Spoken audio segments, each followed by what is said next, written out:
bienvenidos una vez más a Vivencias. Saludos desde San José, Costa Rica, para todos los que nos están siguiendo. Gracias por estar ahí una vez más. La historia o vivencia de este día nos la va a contar Susana Rojas, costarricense, que vive en Suiza hace 18 años y tiene muchas cosas que transmitir. La vida no ha sido fácil, se le han presentado ocasiones de mucho dolor, muchos procesos, pero a la vez grandes oportunidades. Quizás sea tu caso hoy. Así es que prestemos atención qué es lo que Susana Rojas tiene para compartir.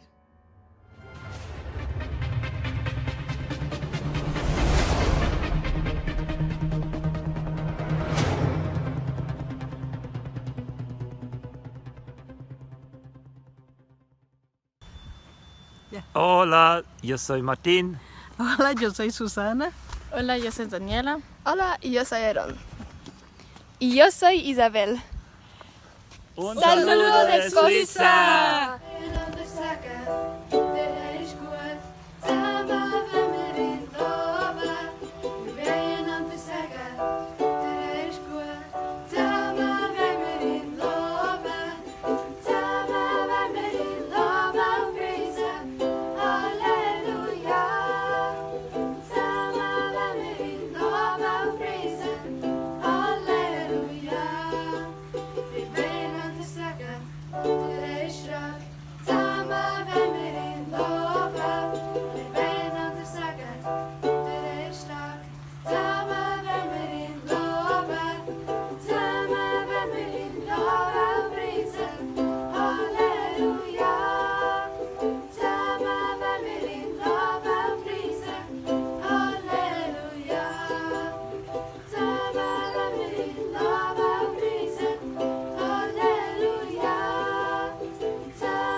Susana, te voy a presentar para quienes nos están mirando y para que sepan que Susana es una costarricense, hermana, bueno, son 3 hermanos ellos, y desde que nació, creció, su gran pasión ha sido la música, así es que ella es profesional en educación musical. Y Susana nos va a estar contando su historia desde su niñez y algunos episodios en su vida que la han marcado y a la vez la han impulsado a ser quien ella es hoy allá en Suiza. Por supuesto, hay toda una interrogante de cómo llegó hasta allá y de eso se trata. Hoy Susana Rojas nos va a estar contando. Bienvenida, Susi. Mucho gusto. Cuéntanos cómo fue tu niñez, dónde naciste, tu contexto familiar, ¿cómo fue? Bueno, mis 2 papás eran líderes de una iglesia en Acerrí. Yo soy la segunda hija de 3. Somos 2 mujeres y al final un hombre 10 años menor. Según cuenta mi mamá, ella me tuvo que haber tenido a mitad de enero y ella empezó a tener dolores pero no la internaban porque solo tenía 1 centímetro de dilatación. Entonces fue y vino a la maternidad Carit, y después a mitad de febrero, ella un día orando, Dios le dijo, se interna mañana porque su bebé se muere. Entonces ella fue y se internó, bueno, mintió para que la internaran, dijo que venía de Tabarcia, Mora o por ahí bien largo. La internaron, ella estuvo toda la mañana ahí con dolores, pero no dilataba. En la tarde llegó un médico y dijo, urgentemente hay que sacar ese bebé porque se está muriendo. Entonces me sacaron con forceps porque mi mamá no dilató nunca. Entonces me lastimaron mucho el cerebro. Yo nací de la mitad de la cara totalmente morada. Me metieron en incubadora y todo el asunto, y mi mamá cuenta que duré 1 mes con la cara morada. Que era difícil. Nací hipermadura, entonces todas las consecuencias de ser un hipermaduro. Después ya fui creciendo, y como a los 3, 4 meses, mi abuelita y toda la gente que me veía decía, esta chiquita es muy rara. Porque yo siempre estaba con la boca abierta y con la lengua hacia arriba. Yo no cerraba la boca, y después uno ya con un chiquito de 4 o 5 meses lo pone así y las piernitas hace así. No se para bien, pero...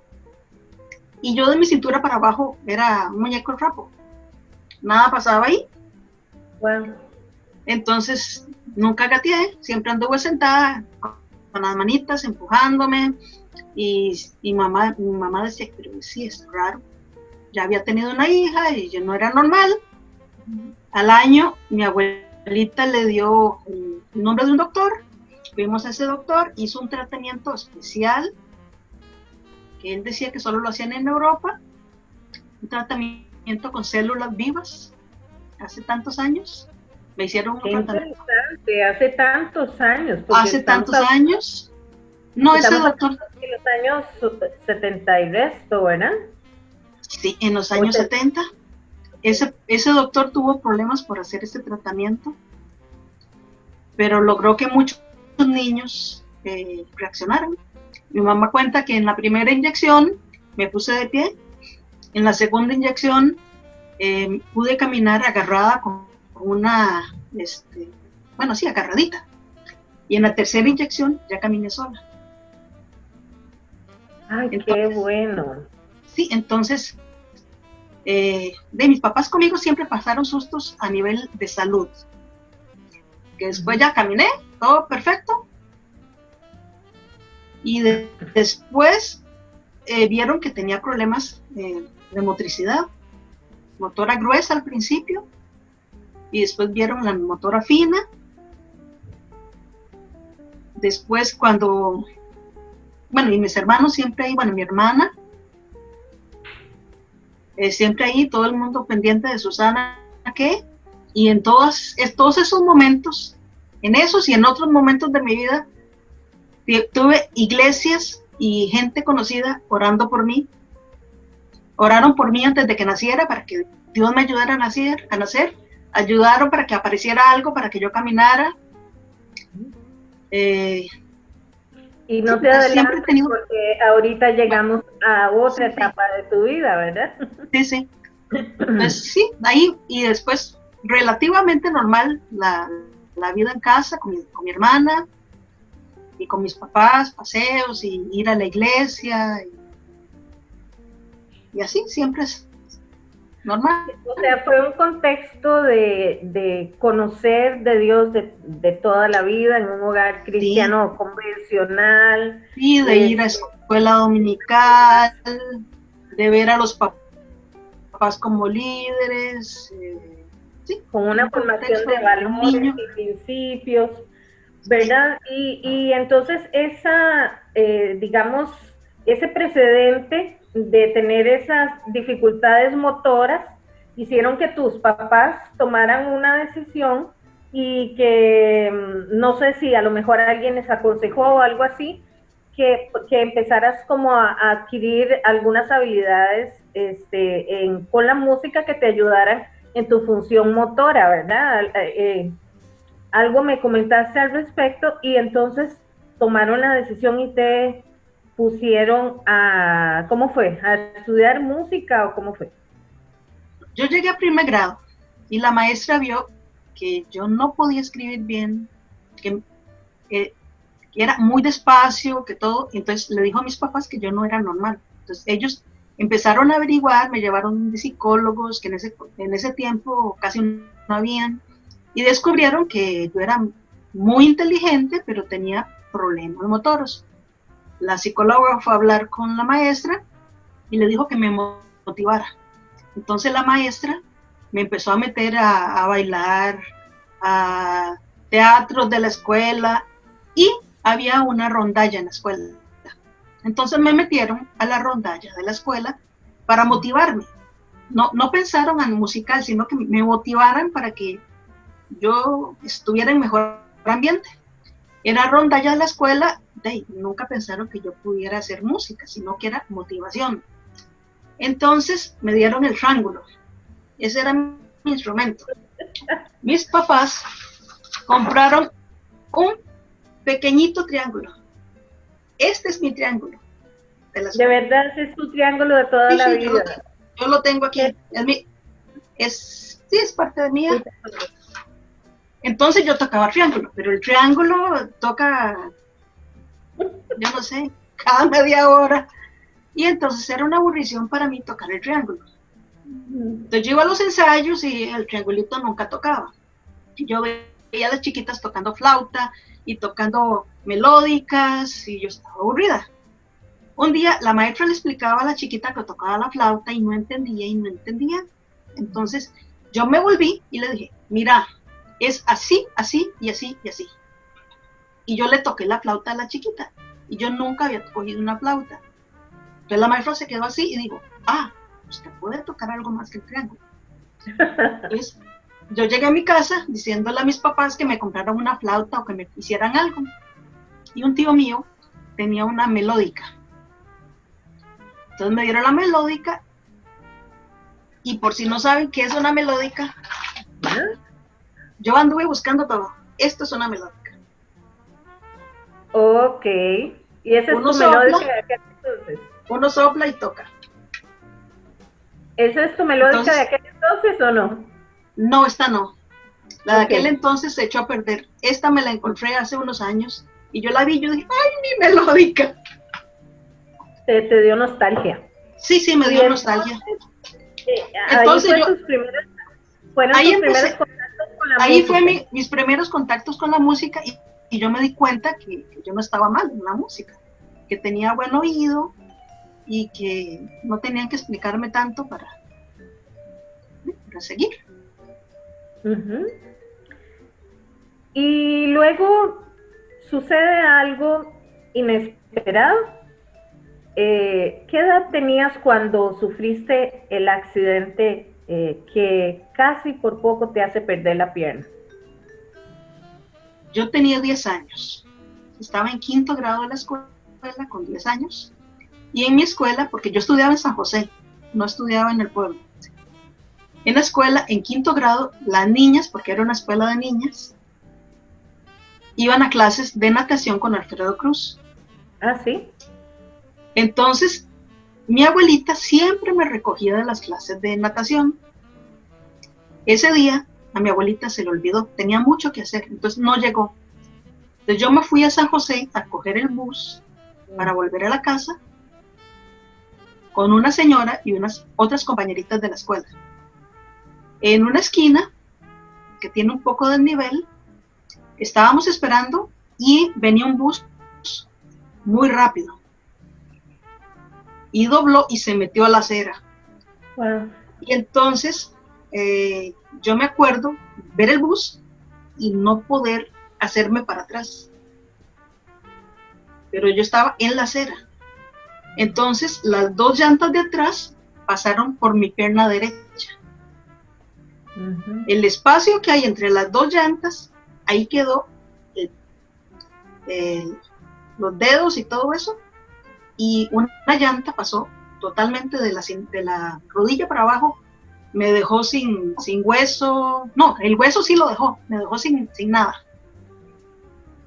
Ajá. Yo no perdí la conciencia, entonces yo vi ese cuadrito tan lindo de la carne brincando y piernas sin carne y todo ese cuadro, dolor. y entonces no aparecía ambulancia y un policía que andaba por ahí empezó a parar cualquier carro para que me llevara al hospital.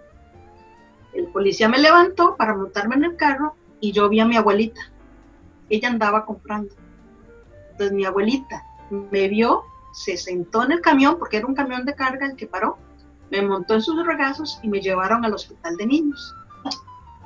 Entonces eso fue una historia de 10 años. Tu abuelita, haberla encontrado en ese momento y todo, Sí. que solo Dios hace esas cosas. Sí. ¿Y qué pasó a partir de ahí, Susana? Pues yo llegué al hospital, los doctores vieron, era solo el hueso, el talón se despegó, todo estaba fatal. Entonces los doctores empezaron a decir que era más fácil cortar a la rodilla. Entonces me vieron como 2 o 3 doctores y siempre decían que me cortaban a la rodilla.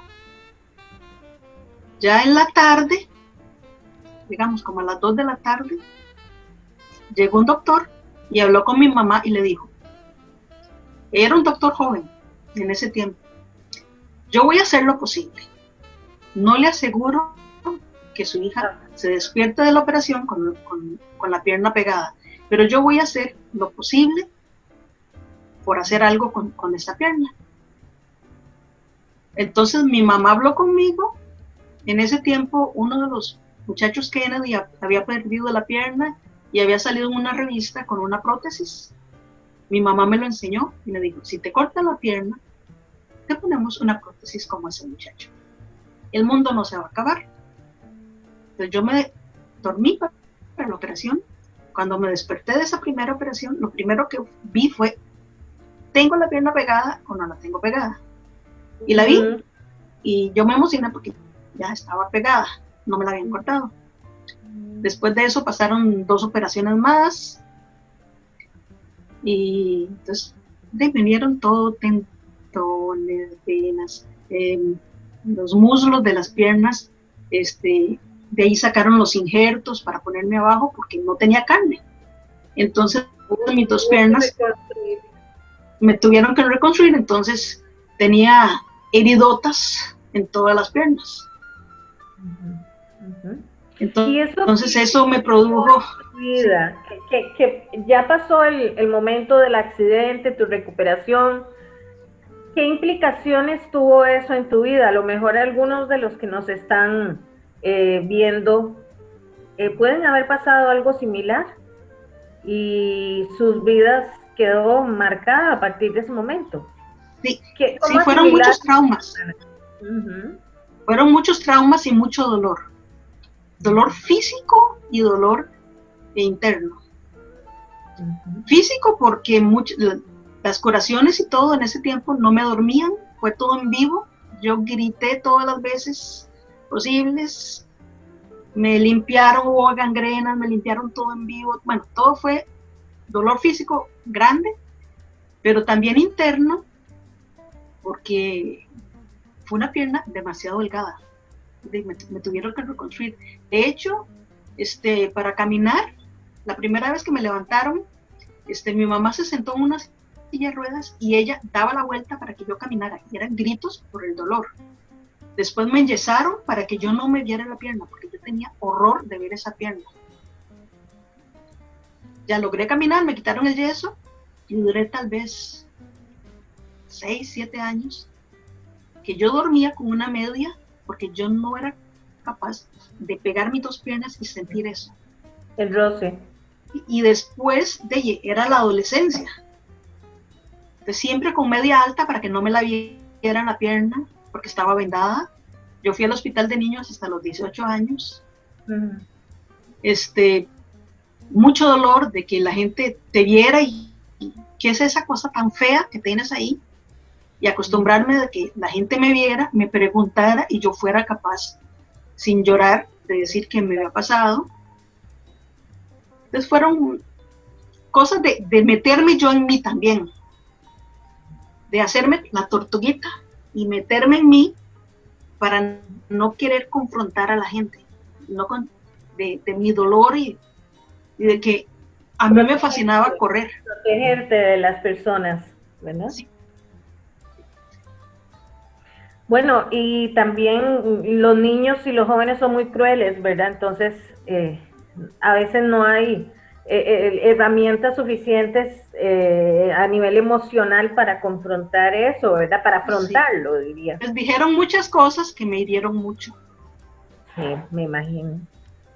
Pero qué Dios tan bueno como, aún como cristianos, no estamos exentos de que nos ocurran muchas cosas. Y sí, cómo Él cuidó, porque pudiste no estar contando hoy, podías no estar contando la historia, a pesar de que fue tan duro y tan doloroso, pero Dios te guardó, ¿verdad? Porque tenía un plan para tu vida, y queremos llegar a ese plan. Bueno, a pesar de todas estas cosas, Susana continúa su vida normal y sigues estudiando, pero ahora ya como con más dirección, porque nace todo como tu inquietud por la música, y entras al Castella, estudias ahí en el Castella. Cuéntanos sobre esa trayectoria, ¿cómo empiezas a aprender sobre diferentes instrumentos? Sí, yo ese quinto grado en la escuela García Flamenco que estaba, no pude terminarlo, yo tenía que repetir. Entonces mis papás me metieron al Castella, no tanto porque creyeran en mi musicalidad, sino para que yo cambiara de ambiente.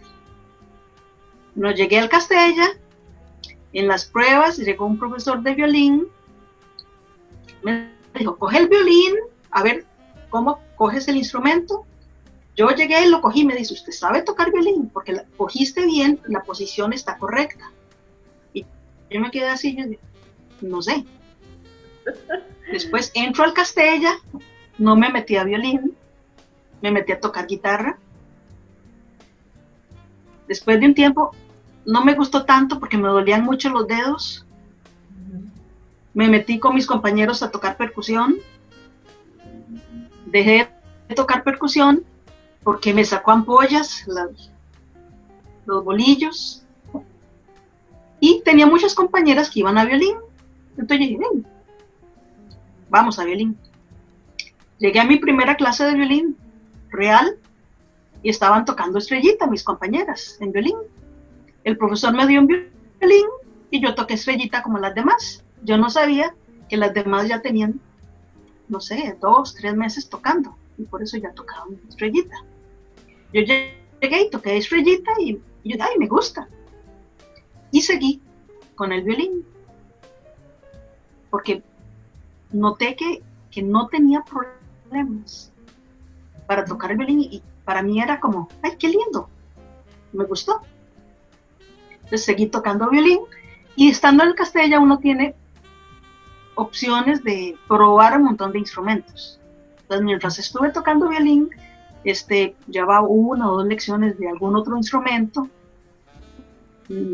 no porque yo quisiera seguir como una carrera en esos instrumentos, sino porque qué bonito tocar otras cosas y ver qué puedo hacer. Entonces así fue mi vida en el Castella. Ya después me gradué en violín, pero tuve la oportunidad de tocar otros instrumentos, y dentro del Castella yo fui normal, no era una cosa rara. Uh-huh. Y darte cuenta que tenías muchas habilidades, sí, auditivas y inclusive motoras, ¿verdad? Que ya habías desarrollado. Sí, que ya era capaz de tocar un violín. Y sí, que había que estudiar como todo el mundo, pero que no era el mundo de que no puedo coordinar este dedo, que el cerebro diga este dedo y que mi dedo no se mueva, como en otras como en otros momentos que mi cabeza entendía perfectamente, pero mis manos no respondían lo que mi cabeza pensaba. Excelente, ya lo había superado. Susi, aunque vienes de un hogar de formación cristiana, llámese cristiana, pudiste haber sido formación católica o lo que sea, pero en medio de esa formación de principios cristianos,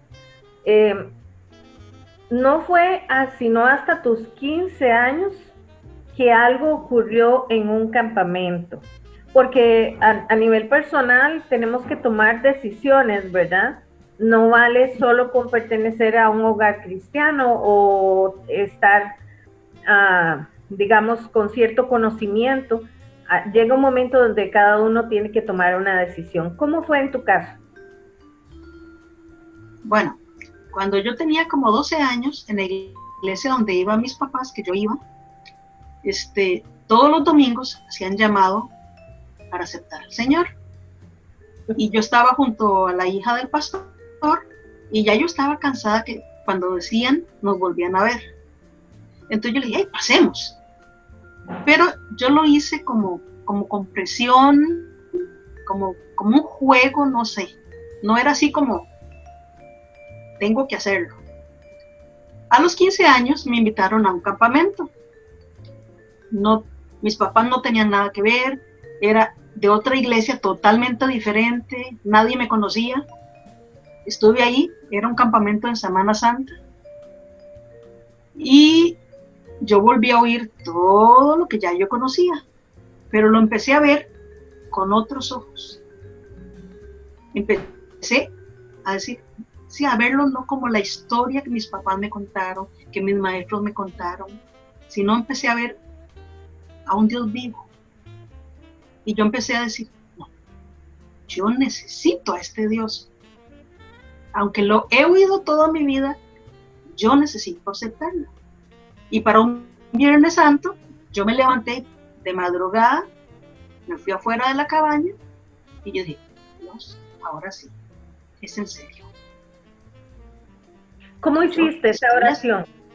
¿Qué le pediste siendo una joven de 15 años?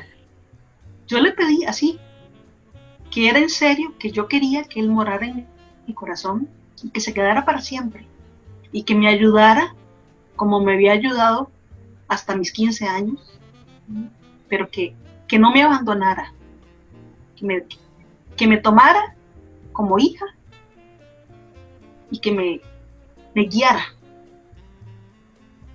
Así es, y en efecto Dios te guió, ¿verdad? ¿Qué pasó a partir de esos 15 años? ¿Cómo fue el desenlace? ¿Terminaste tu secundaria?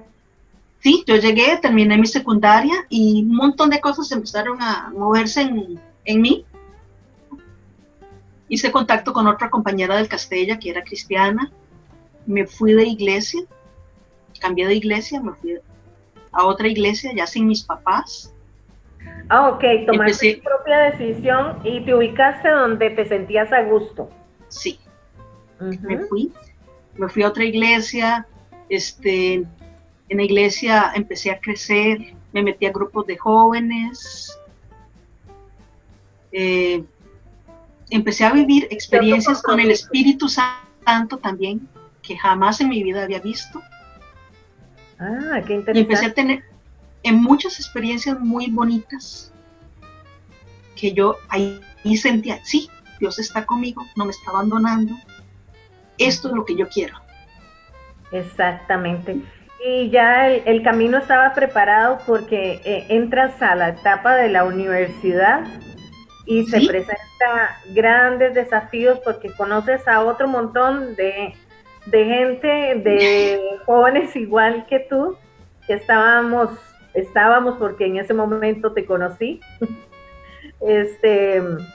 buscando y caminando esa etapa de nuestra vida, ¿verdad? En medio de las universidades. Y empiezas a estudiar música. ¿Cómo fue esa decisión por estudiar entonces música en la universidad? ¿Y cuál crees que fue de tu experiencia el mayor impacto en ese tiempo? ¿Qué repercusiones ha dejado hasta el día de hoy esa temporada universitaria? Sí, cuando yo estaba terminando mi colegio, todo el mundo decía, Susana estudia psicología o Susana estudia biología. Pero yo una vez estaba orando y yo le dije, Dios, tengo que dejar la música. ¿Qué tengo que hacer? Y para mí fue claro, pero clarísimo, como oír a mi papá o a mi mamá. No, usted sigue en la música. Entonces yo llegué a la universidad y entré a la música. Cuando estaba en generales, había una compañera que había estado en ECU de la Universidad Nacional y ella me dijo, mira que aquí hay un grupo cristiano, ¿quieres ir conmigo? Y yo le dije, ah, sí, yo no sabía que había un grupo. Yo le dije, como iba con alguien, yo le dije, bueno, está bien, no me da miedo ir. Llegamos juntas a una reunión al mediodía y yo empecé a ver otros jóvenes como yo que tenían deseos de conocer a Dios, deseos de aprender, y yo dije, ah, estos son como yo. Yo seguí yendo a las reuniones y mi compañera no volvió, solo fue una vez. Yo me quedé en el grupo, empecé a ver cosas muy lindas, testimonios muy lindos, y Dios también empezó a trabajar conmigo, porque yo tampoco hablaba mucho, y la gente se acercaba y yo como que hablar, como que no tanto, exponerme tampoco. Te ponías a leer solita por allá en un rincón. La gente estaba cantando y yo en un rincón me ponía a leer o a estudiar, y podía concentrarme haciendo eso mientras la gente hacía bulla. Y Dios empezó a mover despacito, despacito las cosas para que yo empezara a abrirme y salir. Dios empezó a sanar cosas también para que yo empezara a abrirme. Pero fue un proceso un poco despacio. Y yo pienso, para mí estuvo bien que no lo hiciera tan rápido. Y entonces en ECU, de ahí empecé en un grupo de teatro. Después se convirtió en grupo de mimo. Me vestí de payaso, que en otro momento jamás. Después, dentro de estar del grupo de ECU, uno está expuesto, que sus compañeros lo ven orando afuera. Entonces todo el mundo sabía que yo era cristiana. Mis compañeros también de la universidad. Tuve una compañera que tuvo un gran problema, ella personal, y un día se me acercó y me dice, Susana, yo sé que usted es cristiana, ¿quieres orar conmigo por ese problema? Y entonces para mí fue como, pues, estoy haciendo... Se están dando cuenta, algo está pasando. Y estoy haciendo algo bien, no solo se burlan de mí. Y entonces, sí, en todo el proceso de estar en la universidad era como crear raíces en lo que yo creo, pero bien cimentadas, las raícitas, y esas raíces me han servido toda mi vida. Fueron bien cimentadas, y a partir del tiempo en la universidad tengo amigos que todavía están, con los que me comunico, que yo sé que son amigos, que si uno pide oración, oran por vos, y que a pesar de los años siguen estando. Así es. Yo que vi el proceso que Dios hizo en tu vida, doy testimonio de eso y me alegro muchísimo. Y veo el producto de lo que en aquel momento veíamos como un capullito abrirse al día de hoy, lo que está ocurriendo en tu vida, porque ya pronto nos vas a contar otra etapa más. Porque pues la vida es así, se va madurando y se van atravesando puertas y llega el punto donde tienes que empezar a trabajar. Se te abre una puerta para irte a Pérez Celedón, y cuando te decides ir para allá ignorabas qué tanto era lo que te esperaba, no solamente un trabajo, un nuevo desafío, sino te encuentras con alguien muy especial que hasta el día de hoy es tu compañero, tu esposo Martin, pero cuéntanos un poquito sobre esa etapa. Sí, yo después de graduarme, trabajé en la música, pero también trabajé en otras cosas porque necesitaba comprarme un piano. Entonces hice muchas cosas. Y en algún momento yo dije, no, tengo que inscribirme en el Ministerio de Educación, tengo que buscar una plaza, tengo que buscar algo ya más estable. Entonces concursé para todo el país. Y dije, no importa, yo me voy a cualquier lado. Yo quiero enseñar música, esto es lo que me apasiona. No importa dónde esté. Me llegó un telegrama que había conseguido una plaza en la escuela 12 de marzo de Celedón. Yo fui donde mi mamá y le dije, mami, tengo plaza. Me dieron plaza fija en la escuela 12 de marzo. Mi mamá se me quedó viendo y me dice, Susana, esa escuela fue fundada por su bisabuela. Susana, usted está llegando a la escuela que su familia empezó a hacer. ¡Qué increíble! Yo me fui a Pérez Celedón, no tenía dónde irme. Apareció una casa donde yo alquilaba una habitación. No estaba sola, estaba con una señora con su hija.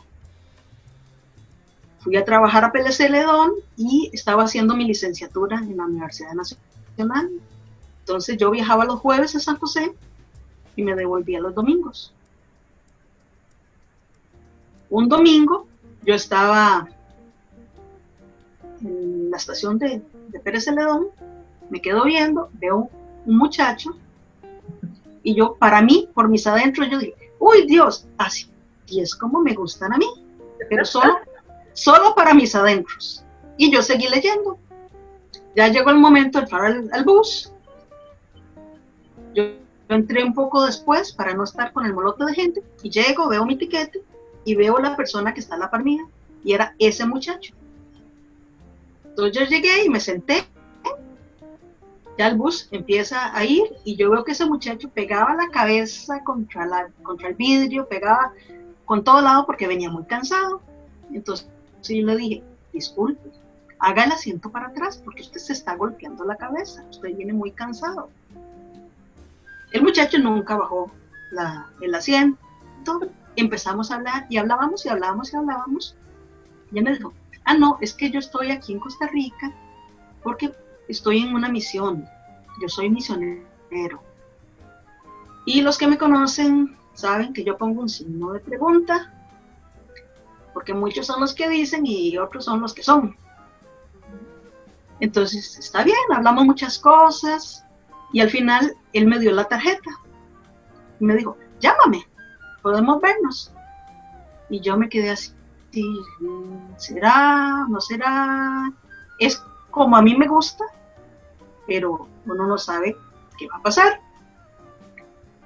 En Pérez Celedón yo trabajaba no solo en la escuela normal, sino también en la escuela de música sinfónica. Yo daba las clases de violín, de lectura musical con niños pequeños y historia de la música con niños pequeños. Como a la semana de que yo me encontré a mi esposo, yo lo llamé, yo le dije, te invito a un concierto, porque había un concierto de medio año.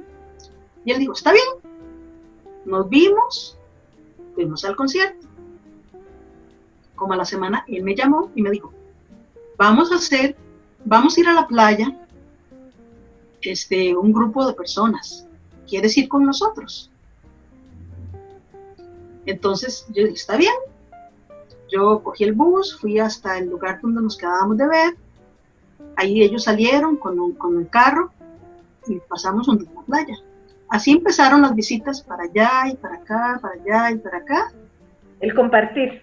El compartir, sí. Y yo dije, me interesa. Yo veo que el muchacho es cristiano. Empecé a ir a la iglesia, donde él era el presidente de la iglesia, para ver cómo estaba el ambiente también, qué predicaban, cómo era el asunto. ¿Cómo el presidente, perdón? ¿El pastor? No, él no era el pastor, pero era como el anciano mayor. Ok. Ahí se llamaba el presidente de la congregación. Los de la misión aceptaban que yo entrara ahí, que me quedara una noche en la casa de las muchachas. Así podía compartir con Martin, porque él no podía salir mucho. ¿Y qué hacía Martin ahí? Cuéntanos brevemente qué Trabajaba misión. con indígenas. Es un centro de formación de indígenas.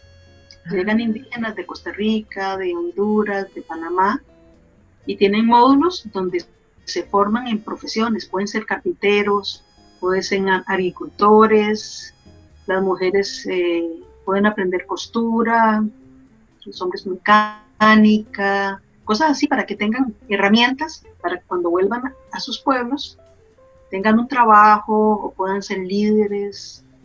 Eso era lo que hacían ahí. Ok, ¿y este misionero cuánto tiempo después concretó en un noviazgo, te pidió matrimonio? ¿Cómo fue eso? No, concretamos un noviazgo como al mes de estarnos visitando. Y yo le dije claramente, mira, ya yo tengo mi edad, yo no quiero estar jugando. O la cosa es en serio, o lo dejamos así. Yo no pensaba en un esposo, yo pensé que me quedaba sola. Ya yo me había hecho la idea. Y entonces yo hablé con él y yo le dije, no. O es algo en serio, pensando en un futuro, o lo dejamos aquí.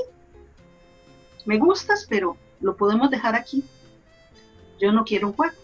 Y entonces a él le interesó esa parte. ¿Le gustó tu formalismo? De que desde el principio yo le dije, no, yo no quiero un juego. Ok, mira, para ir avanzando un poco, esto se llega, después de que ustedes tienen el tiempo de noviazgo, de conocerse, viene un nuevo desafío, Susana, porque era un suizo, y entonces Sí. él tiene que volver a Suiza y tú tienes que estar dispuesta, pese a que desde la universidad ya empezabas a hacer algunas salidas fuera del país y así, pero esta vez el desafío es que tienes que trasladarte a Suiza para formar una familia. Nosotros decidimos casarnos y la organización nos ofreció que nos casábamos, estaba bien, y que nos veníamos un año para acá, para que yo aprendiera un poco del lenguaje y de la cultura. Y nosotros íbamos a volver a Costa Rica.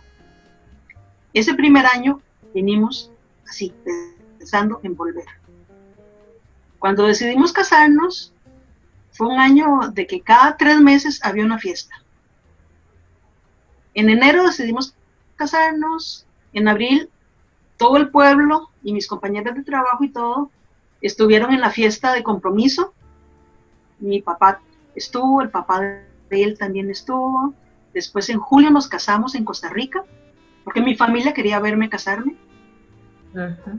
En octubre nos vinimos para aquí, para Suiza. Hicimos el matrimonio por la iglesia. Otra vez nos volvimos a casar. Y después ya empezó nuestra vida aquí pensando de que nos quedábamos solo un año. Después de 8 meses decidimos que nos íbamos a quedar aquí. Todo ese tiempo, Imagínate. Sí, es un tiempo de aprendizaje. Porque a los 3 días de haber llegado aquí a Suiza, ya yo estaba inscrita en un curso de alemán. Y mi esposo me dice, Susana, usted se va sola a Berna al curso. Y yo, muerta de susto, ¿cómo? No he cogido un tren en mi vida aquí sola, no conozco. Él me apuntó las paradas, llegué a Berna, me equivoqué, llegué tarde al curso. Vivías en las afueras de Nosotros, Berna. Sí, la casa donde vivimos es a 20 minutos en tren. Nosotros vivimos en los prealpes, vivimos en el campo. Okay. Y el curso de alemán es en la capital. Bueno, me perdí de todo, yo no hablaba mucho alemán y a brincos y saltos logré llegar al lugar y ahí estuve 6 meses aprendiendo alemán. El desafío aquí es que la gente normalmente no habla alemán, hablan dialectos del alemán y hay muchos dialectos del alemán. Yo estaba aprendiendo alemán, pero la gente hablaba otra cosa. Entonces ese fue uno de los primeros desafíos. Claro, y todo el proceso de inmersión, has pasado 18 años allá, todavía acostumbrándote a muchas cosas, pero empezaste a servir prontamente y en diferentes formas. De manera resumida, ¿cómo ha sido este proceso de estos 18 años en cuanto al servicio, Susana, allá? ¿Y qué pasó con todas tus habilidades musicales? ¿Cómo lo has utilizado? Esa etapa nueva de como mamá, porque vinieron los hijos. Entonces, cuéntanos sobre eso. Sí, el detalle de haber venido aquí son muchos retos, no solo aprender idioma, entender dialecto, sino hay cambios culturales, porque venirse 1 o 2 años no es tan difícil como haber decidido quedarse. Hay pequeñas cosas que son diferentes. Digamos que los hijos tienen que ir solitos desde el kinder a la escuela. Y de aquí a la escuela es 1 kilómetro. Pasando líneas de tren, pasando carros, que ya después de 6º grado los niños tienen que ir 12 kilómetros en bicicleta.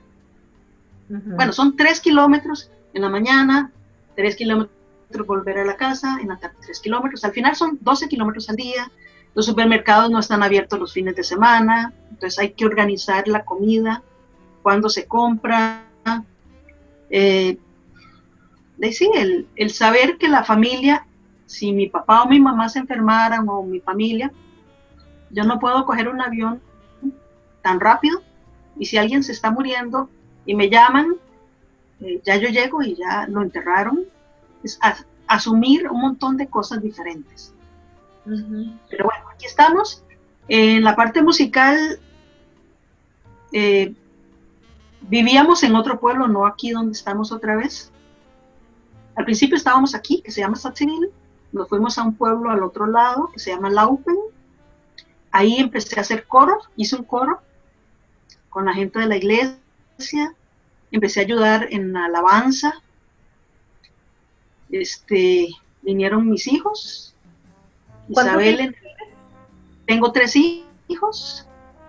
La primera nació en el 2003, la segunda nació en el 2007 y el tercero nació en el 2008. En ese proceso de ser mamá, uno tiene contacto con otros papás y otros niños de la misma edad. Entonces también di clases de flauta dulce a los niños que estaban cerca, di clases de violín a adultos, mientras mis hijos empezaron a crecer. Después, cuando Isabel ya cumplió 4 años, hice un curso de formación musical para niños chiquititos, de apreciación. Después, ¿qué más he hecho? Di clases de español también, porque cogía ratitos donde los chiquitos estuvieran dormidos o cosas así para empezar a ayudar a gente. Después ya nos vinimos aquí otra vez al pueblo donde estoy. Aquí hice un grupo de madres y padres con niños preescolares que nos reuníamos todos los jueves en la mañana. Las mamás hablábamos, compartíamos, los niños compartían entre ellos, hacíamos cafecito y todo, para que los niños socializaran. Y también en la iglesia empezaste a hacer... En la iglesia, sí, empecé a hacer alabanza, culto de alabanza solo con niños.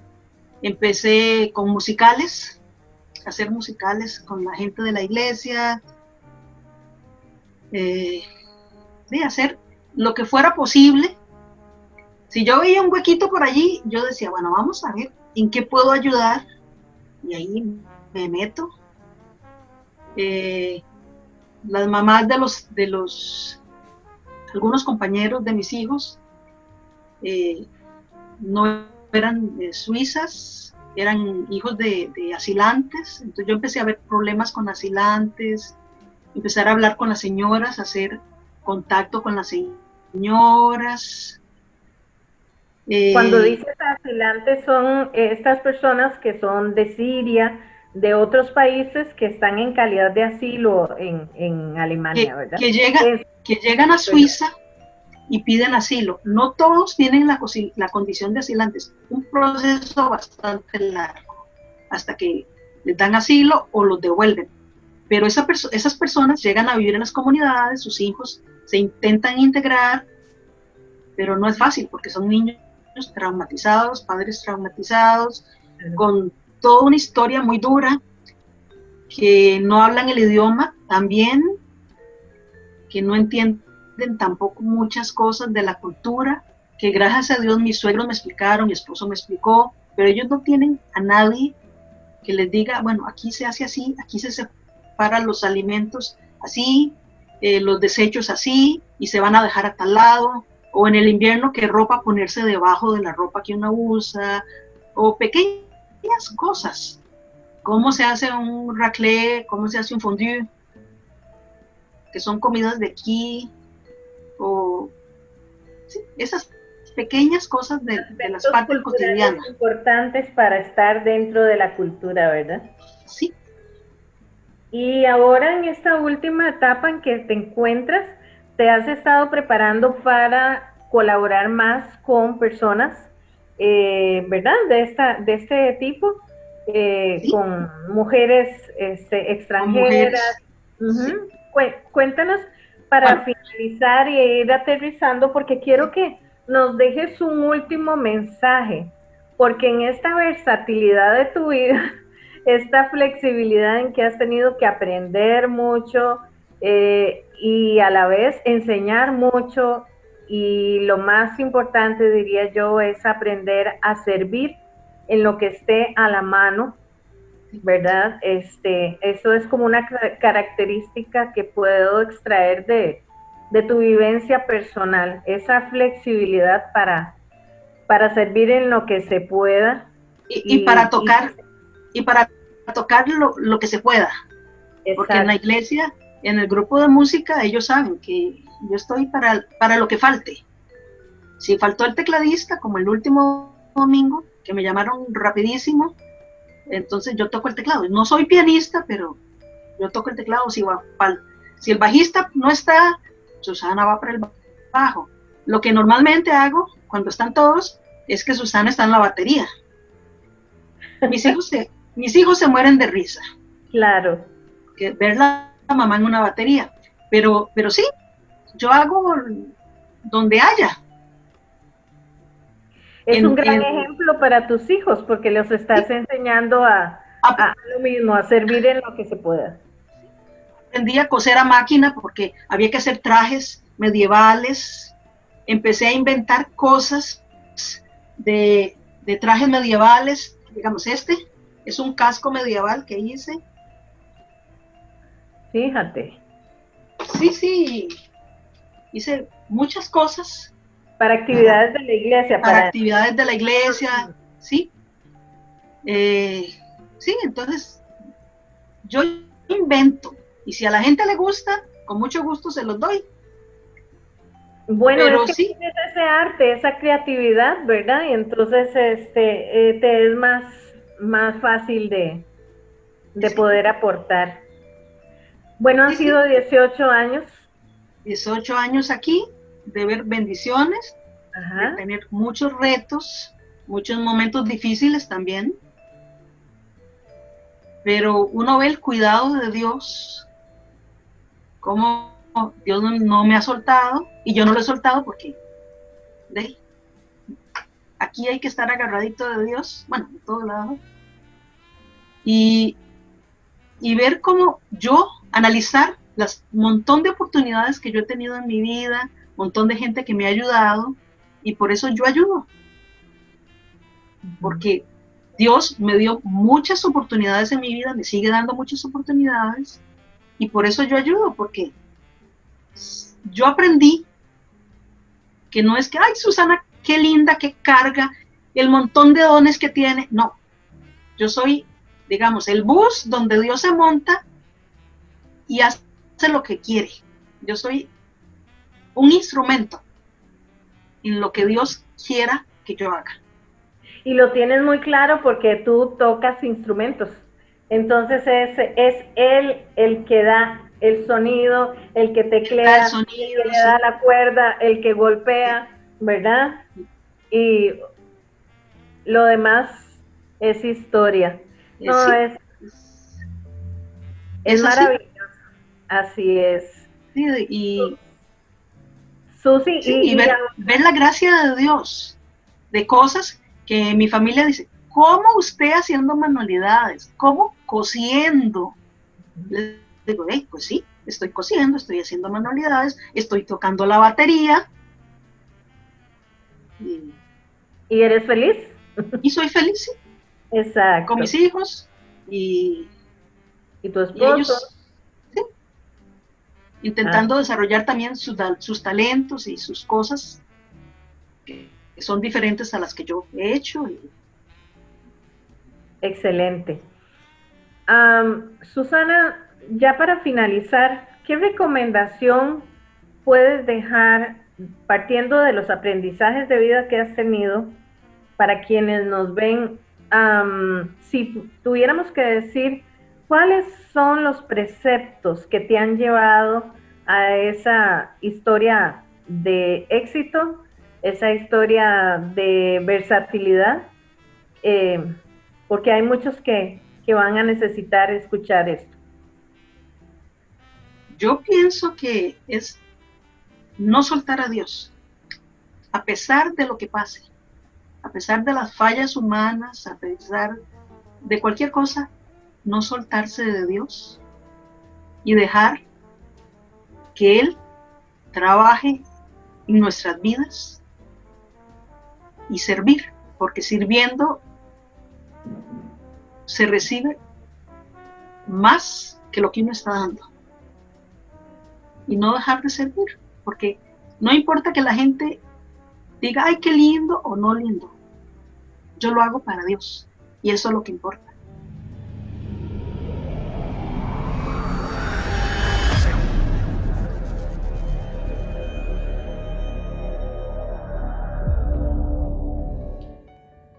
Bien dice el pasaje, yo sé los planes que tengo acerca de vosotros, planes de bien y no de mal para darles el fin que esperan.